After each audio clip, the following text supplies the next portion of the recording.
Including మీరు కూడా అధ్యక్ష. మీరు మాట్లాడితే రాష్ట్ర మొత్తం అందరూ చాలా మీ యాస మీ ప్రాస మీరు మాట్లాడితే అధ్యక్ష అది జనంలోకి బాగా వెళ్తుంది అధ్యక్ష. కాబట్టి ఏం మాట్లాడమంటారు? పిల్లల్ని ఎక్కువగా అనమని చెప్పాలి అధ్యక్ష. రేపు పెళ్లిళ్ళు చేసుకున్న ప్రతి ఒక్కరు 3 బిడ్డలు కనాలని ప్రతి ఒక్కరు ఎడ్యుకేట్ చేయాలి అధ్యక్ష.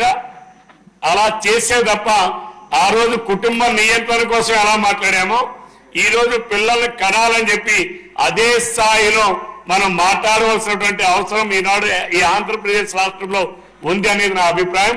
దీనికి అనుగుణంగా ఈరోజు పంచాయతీరాజ్ చట్టంలో కానీ అలానే మరి మీరు ప్రవేశపెట్టబోయేటటువంటి పురపాలక చట్టంలో కానీ 2 పిల్లల కన్నా ఎక్కువ పిల్లలుంటే పోటీ చేయడానికి అనర్హులు అనే నిబంధనను తొలగించినందుకు నేను ప్రభుత్వానికి ధన్యవాదాలు తెలియజేస్తూ దీన్ని సమర్థిస్తున్నాను అధ్యక్ష.